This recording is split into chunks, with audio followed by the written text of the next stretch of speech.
have successful careers in government, industry, and academia. There is always a need for problem solvers who can tackle the most difficult issues, including those involving the economy, and HBCUs prepare students for the challenge. The key to this preparation is innovation, whether that's through our many centers of excellence or the new Harold L. Martin Sr. Engineering Research and Innovation Complex. A&T students, regardless of major, graduate with the skills needed to transform their respective fields. Needless to say, as I graduate next month, I feel fully equipped with the knowledge I need to excel in all aspects of my life. I'm excited to see HBCUs continue to rise in prominence, and I can't wait to see how they impact America in the future. With that, please give a warm welcome to the President of the United States, Joe Biden.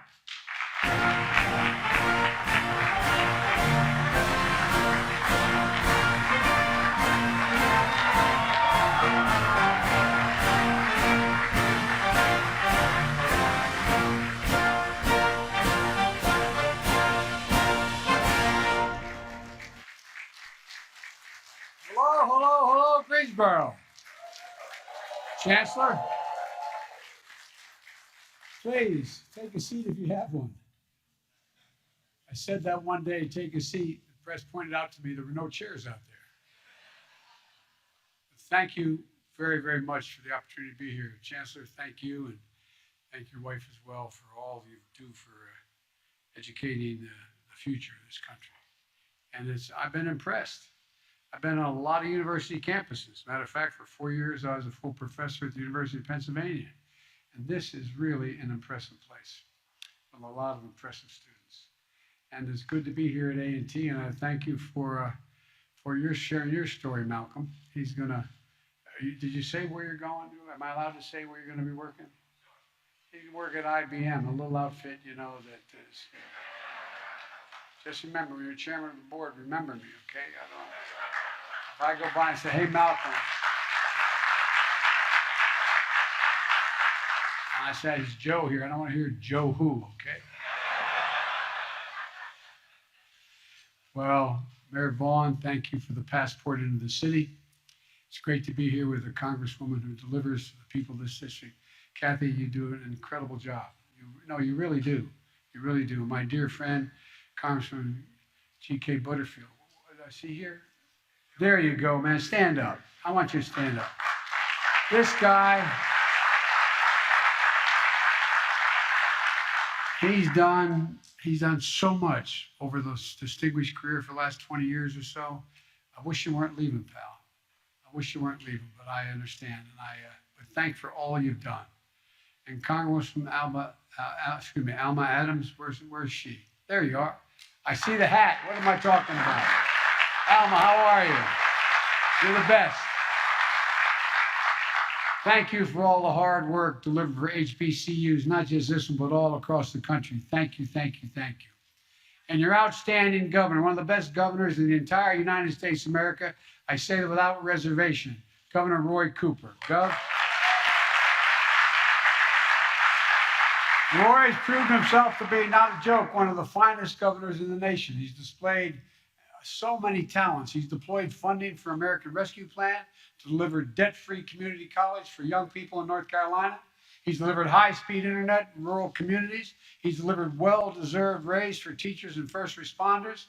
And thanks for making a difference for the families here in North Carolina, Governor. You have set an example across the country. Thank you. And look, you can cheer. It's all right.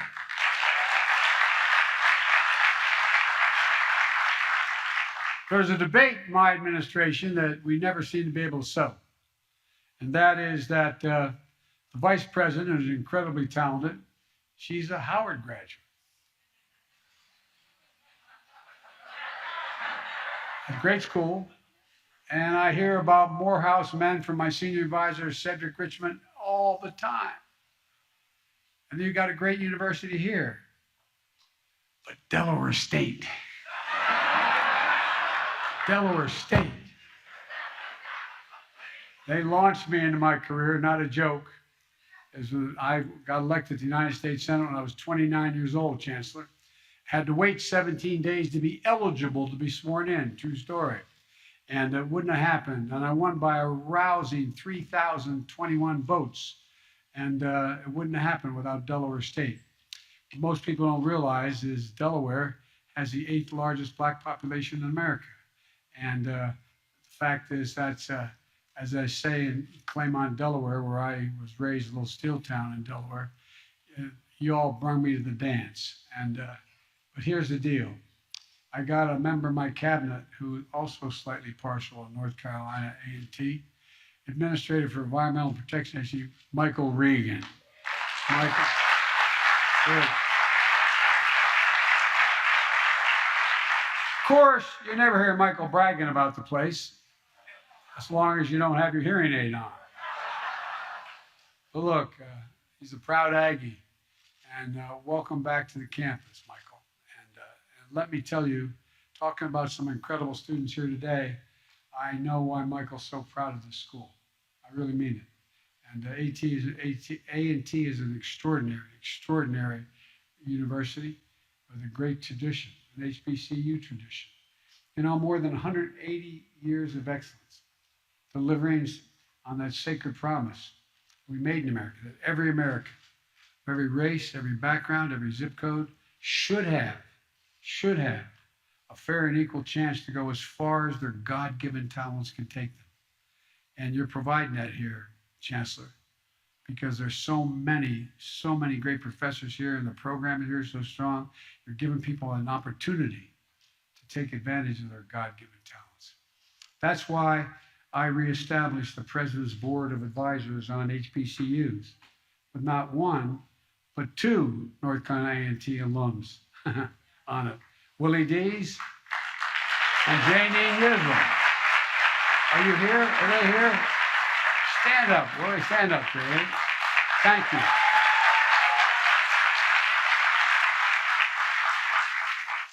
And it also includes a proud North Carolina native, an NBA star, Chris Paul. He's on it. By the way, he's a hell of a ball player. Who supports the business course here at A&T and is a fierce champion for all HBCUs. That's why I signed an executive order to advance HBCU excellence across the entire administration, everything from policies to funding. And speaking of funding, we were able to deliver more than $5 billion last year to HBCUs and more to come this year. $5 billion. And they said we couldn't do it. But everybody's realized what an incredible asset the HBCUs are. We're also working to increase Pell Grants to help millions of black students and lower income families attend community colleges and 4-year schools. The reason my wife is not with me today, she's a community college professor and she's teaching as we speak. And I'm here today to talk about my plan to create and expand HBCU programs in high demand fields like cybersecurity, advanced manufacturing, healthcare, and so much more. And to talk about why it's so critical that we have to invest in American manufacturing. And if my dad were watching now, he passed away, if you're watching, he mad at me and said, "Excuse my back. I didn't apologize for having my back to you. I apologize. But excuse my back, but I'm looking at you." You know, why it's essential that the Congress take action quickly to support American innovation. I said today when I was, we were at the cybersecurity unit, that more is going to change in the next 10 years than changed in the last 50 years. Science and technology is moving so incredibly rapidly. It's all part of a broader vision that Vice President Harris and I ran on to build back a better America than even before the pandemic we hit. A better way with better pay, greater dignity for working people, easing the financial burdens of millions of families, and making it in America, as your Congresswoman said, with American manufacturing. The best engineers in the world, like so many here at A&T graduates, make up that cadre. From day one, every action I've taken to rebuild our economy has been guided by one principle: made in America. It means using products, parts, and materials built right here in the United States of America. It means bringing manufacturing jobs back and building the supply chains here at home, not outsourced from abroad. It means letting and betting on American workers, let them do the job and bet on them. And it takes the federal government that doesn't just give lip service to Buy American, but actually takes action. Most people don't know. I know the congresswoman knows. There's been a law in the book since the late 30s that says that you can use American tax dollars. And if your American tax dollars the president is spending, it should be spent on American products, and American businesses. Every administration says they'll do it since the late 30s. But now, over time, Buy America has become basically a hollow promise. My administration is making Buy America a reality. We created Made in America in an office in the White House, a Made in America office to oversee these efforts. You know, what's happened is that the exception used to be if the president spends about $600 to $700 billion a year money on federal projects every year, from decks of aircraft carriers to so much more. And it's supposed to buy from American businesses and American products. But the fact of the matter is that there was an exception. If you couldn't readily find an American institution that either had this part of the supply chain and or the company, you didn't have to. You could buy it abroad. You could import it. Well, last month I announced one of the biggest changes in the Buy American Act in 70 years. Each year the federal government spends more than $600 billion on goods and services. And in the past, if the manufacturing product that you get purchased by the federal government says that it's substantially all substantially all in America, it worked. But because of loopholes over time, you know what substantially all meant when I took office? It meant that 55% of the product was made up of American business and American product. It was substantially all an American product. Well, guess what? To me, 55% isn't substantially all. It's slightly over half. And so we issued a rule to raise the amount of domestic content required to be considered Made in America from 55 to 75%. Substantially all is going to start meaning substantially all. And that's good for American workers and for American businesses, for communities like Greensboro. And I want to thank Congresswoman Manning who's been a strong, strong supporter of Buy America. Now we're seeing the results of our economic vision. Our economy created 431,000 jobs in the month of March alone. 431,000. 7.9 million jobs over the course of my presidency. More jobs in the 14 months I've been president than any president ever created in American history. Unemployment at 3.6% is down from 6.4% when we took office 14 months ago. It's the fastest decline in unemployment to start a president's terms ever recorded. North Carolina, thanks to the American Rescue Plan and the leadership of Governor Cooper, has added 194,000 jobs in the last 14 months. 194,000 jobs. Good job. That's 67,000 jobs ahead of where the state was before the pandemic hit. And unlike the past recoveries, this time around with the American Rescue Plan, we made a choice to bring everyone along. So not only has unemployment rate dropped at a record pace here in North Carolina and across the nation, but Black unemployment fell by more than 30%. More than 30%. Hispanic unemployment fell from nearly 9% to 4.2% in the year 2021, the fastest single drop ever recorded. We had the largest one-year drop in long-term unemployment ever recorded in American history. Look, folks, because the child tax credit, we've seen the lowest child poverty rate ever projected, an estimated nearly 40% decline in child poverty. The lowest number of home foreclosures ever recorded. A record low credit card delinquencies because families have more money in their pockets to pay their bills. The list goes on. All told, this economy grew by 5.7% last year in 2021, the fastest growth in 40 years. And in the process, doing all this, we still cut the deficit last year by $350 billion, just last year alone. And by an additional $1 trillion this year if the budget goes through. So folks, don't tell me this trickle-down idea is the only way to grow an economy. We're actually lowering the deficit, not increasing it.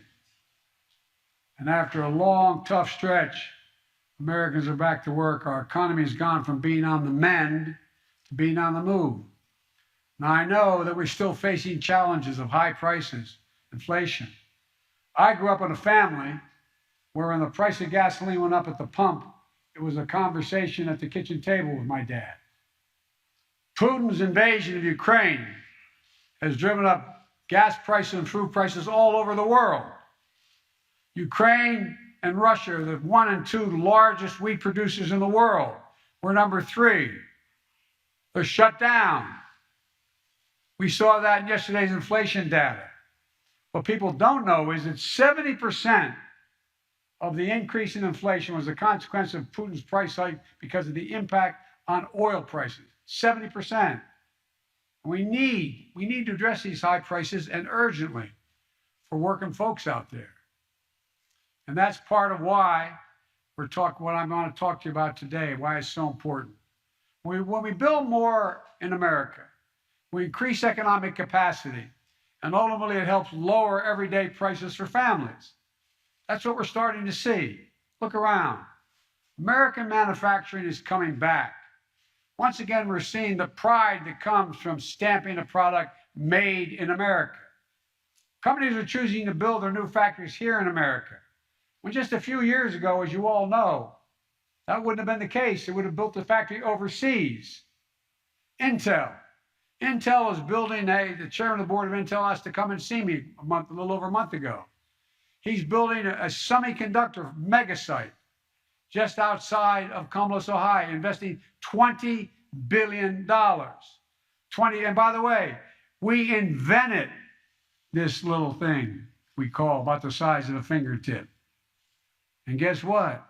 Every advancement is because of us. We don't make them anymore here. You go to Taiwan and other places to get it. Up to 8 state-of-the-art factories are going to be in one place that Intel is building. 7,000 new jobs building the facility and 3,000 jobs running the facility. You know what the average salary of these jobs running the facility will be? $135,000 a year.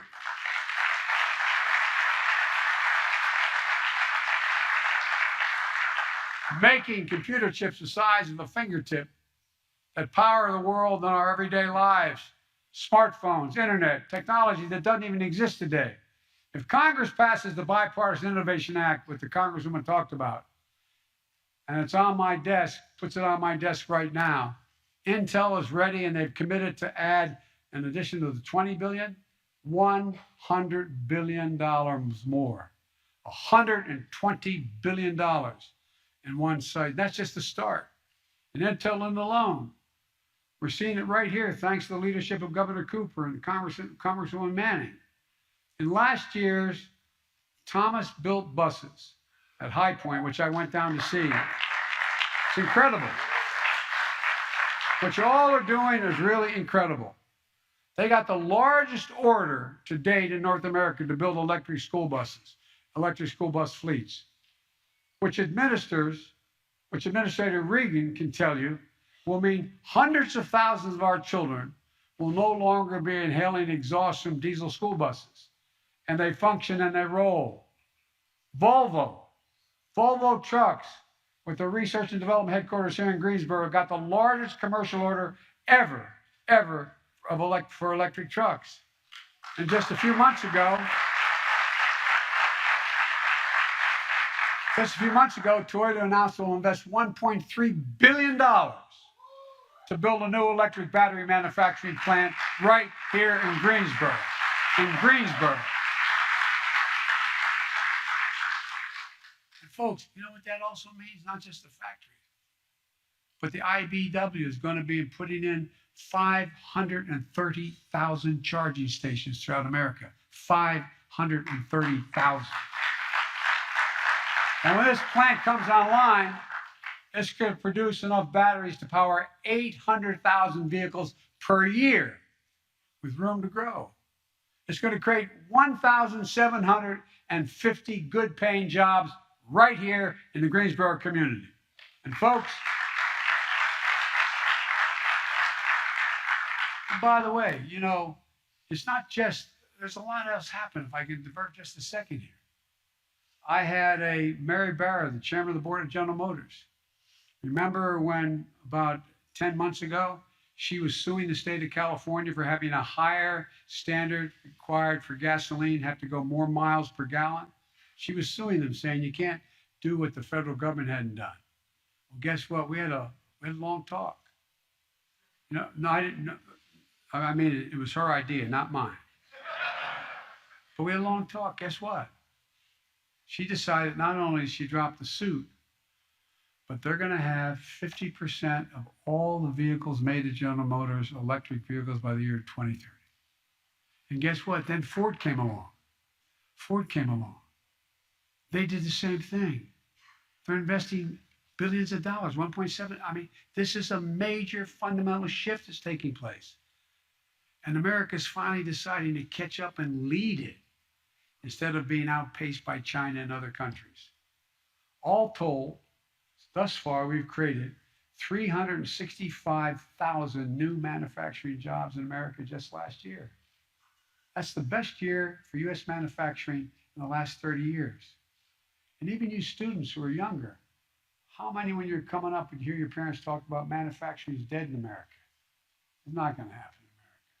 There's not a thing, not a single thing America cannot do. Not a single thing where we can't outcompete the rest of the world. I mean it.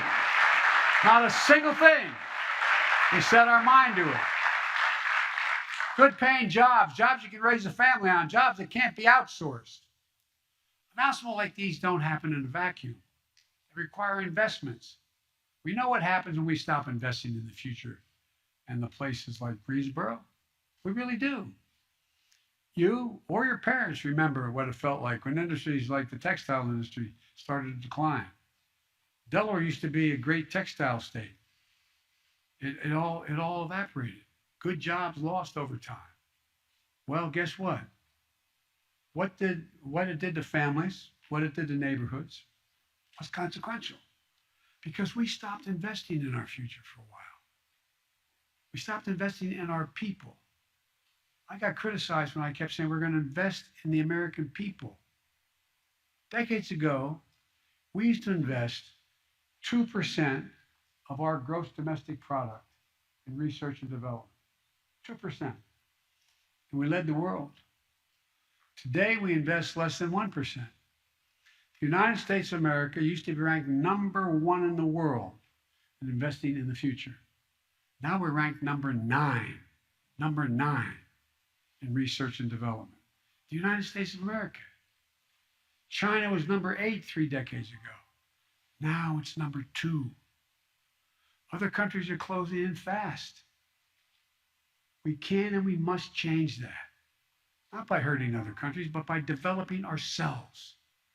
We have a great opportunity ahead of us with the Bipartisan Innovation Act I mentioned, which is going to provide $90 billion in research and development, STEM education, manufacturing, all those elements of the supply chain that we need to produce end products right here in America. If I told those of you who are closer to my age in the audience, if we told your parents that we'd be here, they'd look at it like we were crazy. What do you mean? We're the leader in the world. Not so. Congress needs to get this bill to my desk as quickly as possible.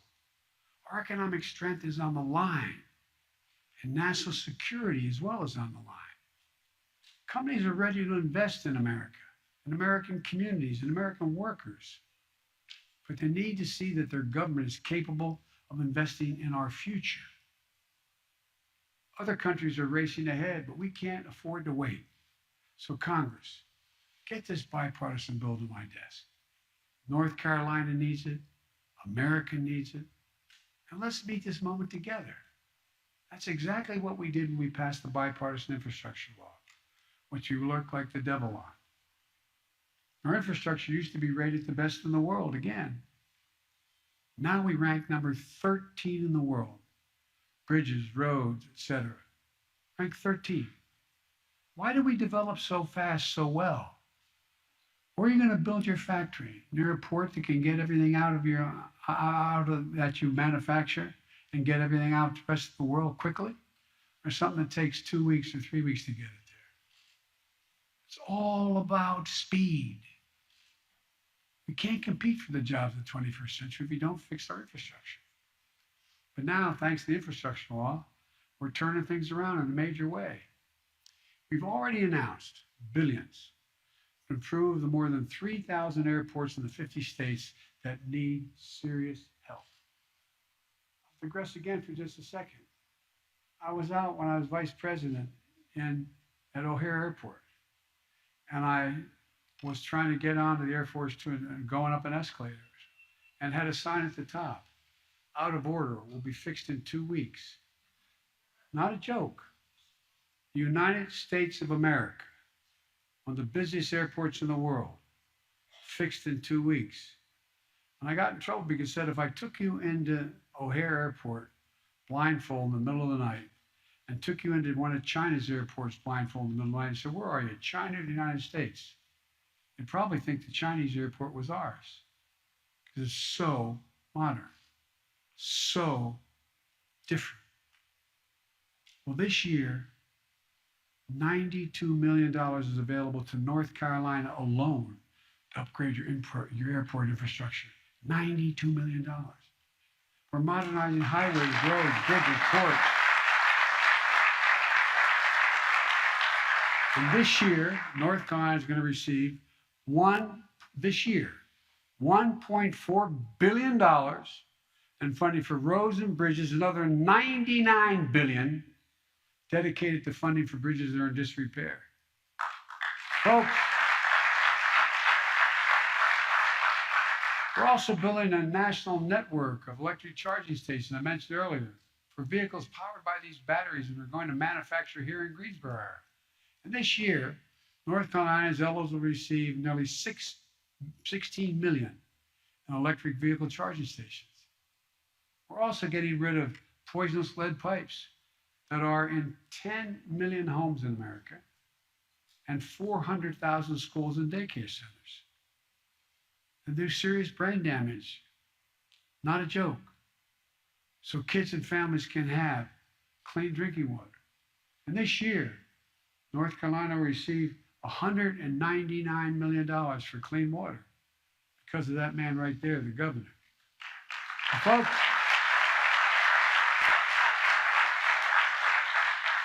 we're going to deliver affordable, high-speed internet everywhere in urban America, rural America, suburban and tribal communities. So moms don't have to do this. I wonder if you ever thought this would happen in America. Remember 2-3 months ago when schools were still shut down? Showing pictures of moms and dads driving to the parking lot of McDonald's so they could connect the internet so the kid could do their homework? Not a joke. Not a joke. What the hell's going on here?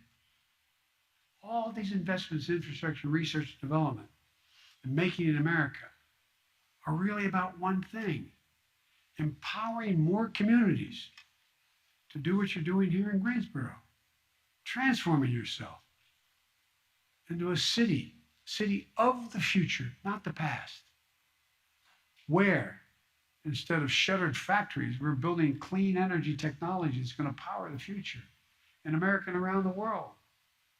Helping America achieve true energy independence by creating good jobs and fighting for climate change. And if we continue this, we're not only going to be investing here, we're going to export billions of dollars worth of product for the rest of the world. One of the proposals I have I won't go into now is to build back better world. So all those countries in Africa, in Latin America, in the Middle East who don't have the capacity to make it better for themselves. We cut down all our forests, we're doing fine. Guess what? We're part of the reason for the global warming. A lot of poor countries. Do you realize one of the greatest carbon sinks in the world, absorbing carbon from the air, is the Amazon. The Amazon absorbs more pollutants, more carbon into the soil and the water in the Amazon than are emitted in the entire United States in 1 year, every year. But they don't have the money. But what they want to do, they want to level it so they can farm it, they can produce things on it and use up that sink. And even reinventing the legacy industries that Greensboro has been built on is within possibility. The 21st century smart textiles that use chips and sensors to do things like regulate temperature in a garment. State-of-the-art facilities that make high-quality furniture. Above all, you're making Greensboro a place where the future is being written, not a joke. The future is being written, where students at great schools like A&T and other local universities and your incredible community colleges can lead learning, cutting-edge skills, and state-of-the-art facilities, partnering with local employers. So look,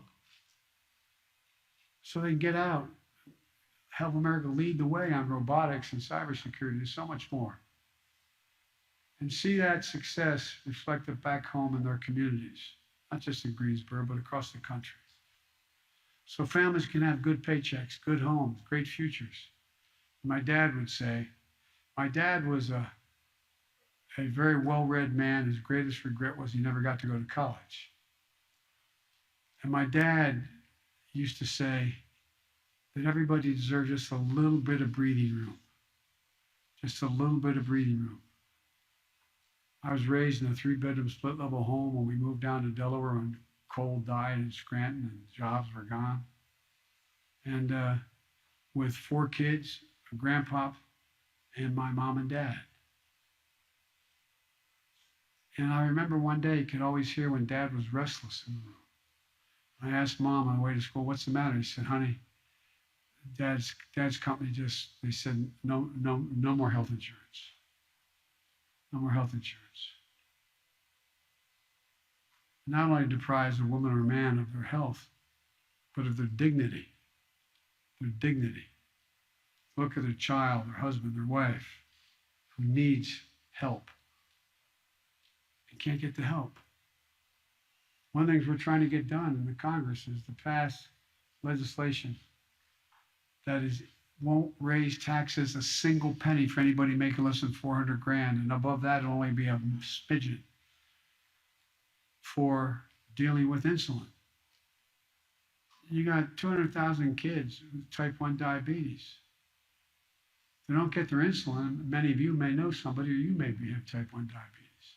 You need the insulin. It costs $10 a vial to make.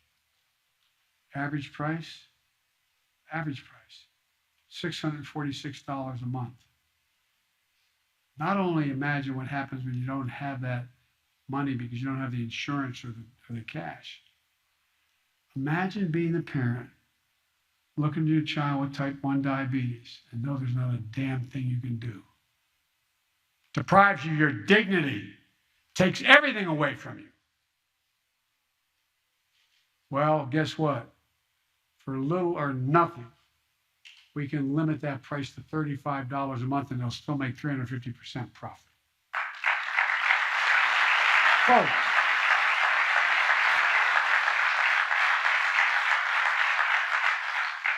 that's a story we got to keep writing. And by the way, I'm a capitalist. I'm not somebody who doesn't think you should be able to go out and make $1 million or $1 billion. Just pay your fair share. Just pay a little tiny bit. Not a joke. Of the Fortune 500 companies, and I come from the corporate capital of the world. Not a joke. More companies incorporated in the state of Delaware than the entire United States of America combined. And I was a senator there 36 years. But guess what? 55 of them last year didn't pay a single penny in tax, and they made $40 billion. So folks, look, we have to keep going on so many other issues to deliver the promise of America to all Americans. For example, equity and opportunity require more than just economic investment. They require police and criminal justice reform. Even though Congress isn't taking action, my administration hears and sees the people who need it badly. We're making changes in the federal law. Police need more money, not less, in order to have social workers and others with them, not just to teach them how to do their job better, but also we need rules that I've initiated federally. No more chokeholds, no more no-knock warrants requiring federal agents to wear protective body cameras. We're going to sit back while Republican Congress stand in the way of justice. I'm sorry to be partisan about that, but they are. They're unwilling to do anything. We're taking action. Today, my administration has also released the first ever equity action plan, laying out more than 300 concrete commitments to tear down the systematic barriers that have been allowed to fester for far too long in America. Things like getting pollution out of low-income neighborhoods. You notice they're always the last to ever be touched.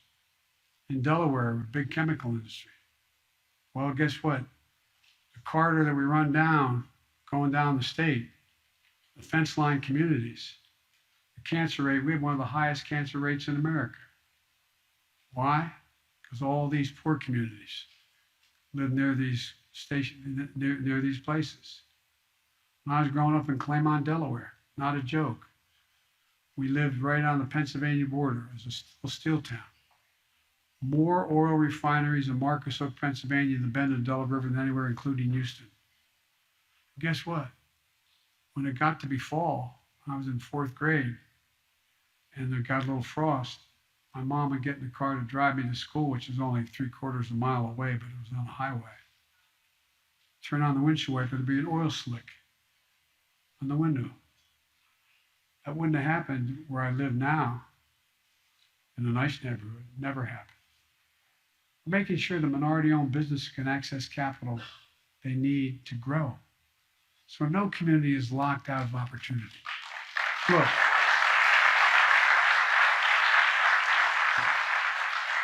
and I'm not saying this because I'm an HBCU. I've been saying this my whole career. When I ran for office, I said I'm sick and tired of trickle-down economy. I'm about building from the middle up and out. Because when the middle does well, everybody does. The poor have a way up, and the wealthy do very well. The bottom line is this. The United States is in a position to outcompete the world once again. We have an incredible opportunity ahead of us. We still face tremendous challenges. But if we can keep coming together, invest in the backbone of America, the middle class, our great universities, hardworking families, STEM education, clean technologies for tomorrow, there's simply no limit, I mean it, no limit to what we can achieve. So let's continue giving working families a fighting chance. Let's keep investing in the future of this country, of every community. And let's face these challenges head on. Let's keep building a better America. Because that's who we've been. That's who we are. And we can do this. Still grow the economy, still be the wealthiest nation in the world, still reduce deficits by growing, growing, growing, growing. There's not a single thing America can't do when we do it together as the United States of America. God bless you all.